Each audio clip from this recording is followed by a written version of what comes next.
வணக்கம். ஜவை இஜட் ஃப்ரம் ஜவாத் வட்டிப்புலூர் பவர் ரைட்டர் அப்படிங்கிற யூடியூப் சேனல் மூலமாக உங்களை மீண்டும் சந்திக்க ரொம்ப மற்ற மகிழ்ச்சி. அத்தோட எங்கள் சேனலை சப்ஸ்கிரைப் பண்ணுங்கள், பெல் பட்டன் அழுத்த மறந்துடாதீங்க. அத்தோட எல்லாத்துக்கும் ஷேர் பண்ணுங்கள். திருப்பதியில் ஒரு பொதுக்கூட்டம், அதில் ஆந்திர துணை முதல்வர் பவன் கல்யாண் தேவையற்ற ஒரு முறையில் தமிழகத்திற்கும் ஆந்திராவுக்கும் சிந்து முடிந்து விடக்கூடிய ஒரு சமாச்சாரமாக ஒரு பேச்சு. எங்கேயோ ஒரு பேச்சு, உதயநிதி ஸ்டாலின் பேசின பேச்சு, சனாதனத்தை நான் வேரோடு ஒழிப்பேன் அழிப்பேன், அது அந்த மாநாட்டில் பேச வேண்டிய ஒரு பேச்சு. ஒரு சின்ன ஒரு இளைஞனை கொண்டு நிறுத்தினாலும் கூட அந்த மாநாட்டில் அவன் அப்படித்தான் பேசுவான். அதே போல உதயநிதி ஸ்டாலின் அமைச்சராக இருந்த பொழுது நடந்த அந்த மாநாட்டில் பேசிய ஒரு பேச்சு.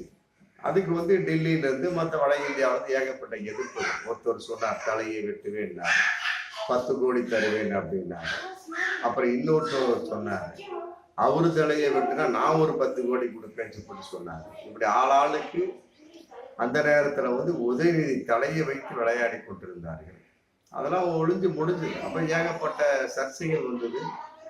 மற்ற பதவாத கும்பல் சம்பந்தப்பட்ட வகையில சில பிரச்சனைகள்லாம் அதெல்லாம் தூக்கி எறிஞ்சாச்சு. மற்றபடி கோர்ட்ல கேஸ் போயிட்டு இருக்கு. அது சம்பந்தப்பட்ட வழக்குகள் நடந்துகிட்டு இருக்கு. ஆமா, கூப்பிடக்கூடிய நேரத்துல அதுக்கு தகுந்த வக்கீலை வச்சு திமுக வாதாடும். ஏன்னா அது ஒரு சம்பந்தப்பட்ட வகை, மற்றபடி அது முடிந்த ஒரு விஷயம். அதே நேரத்தில் வழக்கு என்பது நடந்து கொண்டிருக்கக்கூடிய விஷயம். இதை எதற்காக திருப்பதி பொதுக்கூட்டத்தில் எடுத்து பேச வேண்டும் அப்படிங்கிற ஒரு கேள்வியின் அடிப்படையில் பவன் கல்யாண் நீங்க பார்க்கப்படுகின்றார். ஆந்திராவோட துணை முதல்வர், ஆந்திராவோட துணை முதலமைச்சர் பவன் கல்யாண். இங்கே தமிழகத்தின் துணை முதலமைச்சர் இதை உதயநிதி ஸ்டாலின். ஆந்திராவுக்கு பவன் கல்யாண் துணை முதல்வர், தமிழகத்துக்கு உதயநிதி துணை முதல்வர். இருவரும் மோதி கொள்ளக்கூடிய அளவுக்கு என்ன இருக்குது? ஒரு மாநிலத்துக்குள்ள ஒரு பிரச்சனை, மத்தியத்துல ஒரு பிரச்சனை, இருவருக்கும் தொடர்புள்ள ஒரு பிரச்சனை அப்படின்னா கூட பரவாயில்ல. சம்பந்தமே இல்லாமல் சனாதனத்தை பற்றி பேசினா, ஆமா ஒரு தமிழகத்திலிருந்து ஒருவர் பேசி இருக்கிறார் அப்படின்னு ஸ்ட்ரைட்டா சொல்லல, மறைமுகமாக சொல்லக்கூடிய அளவுக்கு அப்படின்னா அது மக்களுக்கு புரிஞ்சு விடும் இல்லையா? அதே நேரத்துல இன்னும் சில கருத்துக்களையும் சொல்லியிருக்காங்க, மதவாத கருத்துக்களை சொல்லியிருக்கிறார். இந்து மதம் சம்பந்தப்பட்டது மட்டும் சொன்னா மட்டும் யாரும் வாயை திறக்க மாட்டேங்கிறீங்க. ஆனா இஸ்லாம் கிறிஸ்துவம் சம்பந்தப்பட்ட சொன்னா வாரி கட்டிக்கிட்டு வரிஞ்சுக்கிட்டு வந்துடுறீங்க. இந்து மத சம்பந்தப்பட்ட விஷயங்களை சொன்னா யாருமே கேள்வி கேட்க மாட்டேங்கிறீங்க. ஏன்னா இந்து மதத்தை தவறாக பேசினால் யாரும் வாய் திறக்க மாட்டேங்கிறீர்கள். இஸ்லாம் கிறிஸ்துவம் குறித்து பேசினால் கடும் வெறுப்பு பிரச்சாரம் செய்கிறீர்கள். மற்றபடி என்ன வித்தியாசம், என்ன நிலைப்பாடு? இதற்கு என்ன காரணம்? சனாதனத்தை ஒழிப்பேன் அழிப்பேன் சொல்லக்கூடிய அளவுக்கு உதயநிதி அப்படின்னு குறிப்பிட்டு சொல்லாமல் ஒருவர் பேசி இருக்கின்றார். ஆமா, அந்த மாதிரி பேசுறவங்க தான் அழிவார்கள், ஒழிவார்கள். இது எந்த அளவுக்கு பேச தேவையான ஒரு பேச்சு அப்படிங்கிறத நம்ம பார்க்கக்கூடிய விஷயமா இருக்கு. ஒரு விஷயம் அது குறிப்பாக இன்னைக்கு ஆந்திராவை பத்தி நம்ம பேசணும் அப்படின்னா திருப்பதி லட்டு அப்படிங்கிற ஒரு விஷயம், அது சம்பந்தப்பட்ட விஷயம் இன்னைக்கு போயிட்டு இருக்கு. உச்சநீதிமன்றம் இன்னைக்கு சிறப்பு குழு அமைச்சிட்டாங்க. அமைச்சு 5 பேர் கொண்ட குழு அமைச்சு நீங்க அதை இது பண்ணுங்க அப்படின்னு சொல்லிட்டு அதுக்கு ஒரு முடிவரை கட்டிட்டாங்க.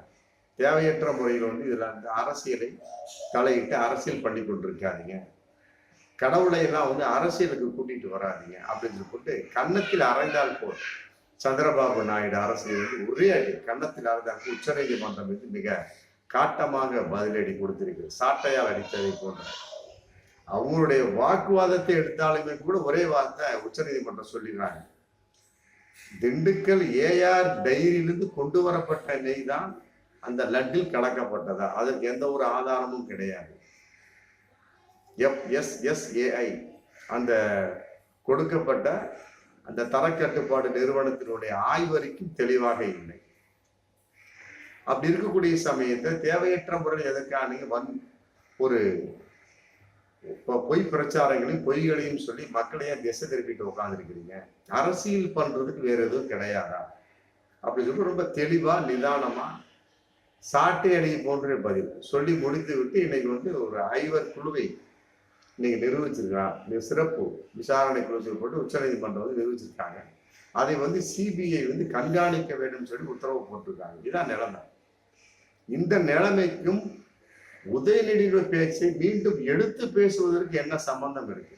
அதையெல்லாம் கூட பவன் கல்யாண் சொல்றாரு. இதுதான் வந்து சனாதன தர்ம வாரியம் தேசிய அளவுக்கு அமைப்பதற்கு உண்டான நேரம். என்ன நேரம் இருக்கு? சனாதனத்தை பற்றி பேசுவதற்கும் சனாதனத்தை பரப்புவதற்கும் திருப்பதி லட்டுக்கு என்ன இருக்கு? திருப்பதி லட்டு என்பது வேறு சமாச்சாரம். அதுல வந்து மிருக கொழுப்பு கலந்திருக்கு சொல்லி சனாதனத்தை பத்தி பேசுறதுக்கு இதுல என்ன இருக்கு? யாரு கலந்தார்களோ அவர்கள் வந்து பிடிங்க. நடிகர் பிரகாஷ் ராஜ் சொன்ன மாதிரி இது தேசிய அளவுக்கு கொண்டு போகக்கூடிய அளவுக்கு என்ன இருக்கு? உங்க மாநிலத்தோட பிரச்சனை, உங்க மாநிலத்தோட பிரச்சனை உங்களோட வச்சுக்கோங்க, முடிஞ்சு போச்சு. இது எதுக்கு தேசிய அளவுக்கு கொண்டு போறீங்க? தேவையற்ற சனாதன வாரியம் அமைக்க வேண்டும் போட்டு சொல்றீங்க. அது நான் இந்த நேரத்துல வந்து நான் இது வெளிநாட்டில் இருக்கின்றேன். நான் வந்து 30ஆம் தேதிக்கு மேல வந்து இந்தியாவில் வந்து நான் பவன் கல்யாணுக்கு நான் பதில் சொல்வேன் அப்படின்னா நடிகர் பிரகாஷ் ராஜ். அவர் இந்தியா வந்துட்டாரா அப்படிங்கிறது தெரியல. 30ஆம் தேதி வந்து விடுவேன்னு சொன்னார். ஆமா, இன்னைக்கு வரைக்கும் அவருடைய வாயிலிருந்து இன்னொரு எதிர்ப்பு வார்த்தைகள் ஒன்றும் வரல. கட்டாயம் வரணும். சனாதனம் சம்பந்தப்பட்ட வகையில சனாதனம் விஷயத்துல உதயநிதி ஸ்டாலின் பேசியிருக்கலாம், அதுக்கு சம்பந்தப்பட்ட மறுப்பு தெரிவித்திருக்கலாம். அதோட கோர்ட்ல கேஸ் போயிட்டு இருக்கு, அதுக்கு தகுந்த வழக்கு போயிட்டு இருக்கு. கூப்பிடுறப்ப அது சம்பந்தமா பேசிட்டு அதை எடுத்து பேசக்கூடிய அளவுக்கு என்ன இருக்கு? தமிழ்நாட்டில் ஒருவர் வந்து பேசியிருக்கிறார் அப்படிங்கிறது உலக அறிஞ்ச ஒருமே தெரிஞ்சதுதான். அதை எடுத்து பேசக்கூடிய அளவுக்கு அப்படி ஒரு வேணும்னே வந்து இரு மாநிலங்களுக்கு வம்புழுக்கிறாரா? இருவருமே ஒரு திராவிடத்தை சேர்ந்தவங்க தான். திமுக வந்து திராவிட கட்சி, அவர் இருக்கக்கூடிய கட்சி திராவிட கட்சியான்னு எனக்கு தெரியாது. அதே நேரத்துல இருவருமே திராவிட பாரம்பரியத்தை சேர்ந்தவர்கள். அங்கு உள்ளவர்கள் தெலுங்கு பேசக்கூடிய, இங்கு தமிழ் பேசக்கூடிய, இருவருமே திராவிட பாரம்பரியம், ஒரே கலாச்சாரம், ஒரே பண்பாட்டை சேர்ந்தவர். இருந்தாலுமே மாநிலம் மட்டும்தான் வேறு. ஆமா, இருவரையும் பிரித்தாளக்கூடிய அளவுக்கு பவன் கல்யாண வார்த்தை இருக்கிறது அப்படின்னா அப்புறம் அதுல என்ன அரசியல் இருக்கு? ஒருவேளை திருப்பதி லட்டு மாதிரி வந்து இதுல வந்து அரசியல் செய்கின்றார்களா? அரசியல் செய்யக்கூடிய அளவுக்கு இல்லை, மதவாதத்தை தூண்டுகின்ற. இன்னும் சொல்ல போனா அதுக்கு பிஜேபி எவ்வளவு பரவாயில்ல போல இருக்கேன். பிஜேபியாவது வந்து ஏதோ சில விஷயங்களை பார்த்து பேசுறாங்க. இவர் அப்படி இல்லை, பிஜேபி தூண்டுதோடு பேசுகிறாரா அப்படிங்கிற சந்தேகம் இதுல வருது. இதன் அடிப்படையில சந்திரபாபு நாயுடு ஓரம் கட்டப்படுகின்றாரா?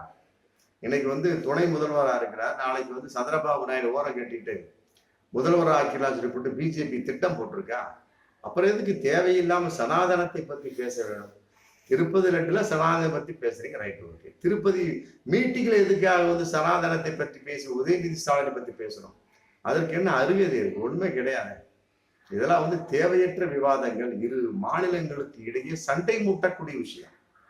இது வந்து பவன் கல்யாண் போன்றவர்களுக்கு தேவையற்ற. இதை வந்து கட்டாயமாக பேசி இருக்க கூடாது என்றவர்கள் வருத்தம் தெரிவிக்க வேண்டும். இல்லை என்று சொன்னால் இது சம்பந்தப்பட்ட வகையில சனாதனங்கிற வார்த்தையை பேசுவதற்கு பவன் கல்யாணுக்கு அருகதை இல்லை என்றுதான் நம்ம சொல்ல முடியும். ஒரு வார்த்தையை பேசுறீங்க அப்படின்னா அதுக்கு தகுந்த போல் என்ன இருக்குதுங்கிற பார்க்கணும். நேரடியா வந்து துணை முதல்வராக இவர் இருக்கிறாரு, அங்கேயும் அவர் துணை முதல்வராக இருக்கிறார். துணை முதல்வருக்கும் தமிழகத்துக்கும் ஆந்திரத்துக்கு எது பிரச்சனை இருக்கா? ஒண்ணுமே கிடையாது. உதயநிதி அவர் வேலை அவர் பார்த்துட்டு இருக்காரு. அதே மாதிரி நீங்க வந்து திருப்பதி லட்டுல அரசியல் பண்ணி உங்க வேலை நீங்க பார்த்துட்டு இருக்கிறீங்க. தேவையற்ற முறை இடையில வந்து உதயநிதி ஸ்டாலின் இருக்கக்கூடிய அளவுக்கு என்ன இருக்கு? ஒண்ணுமே கிடையாது.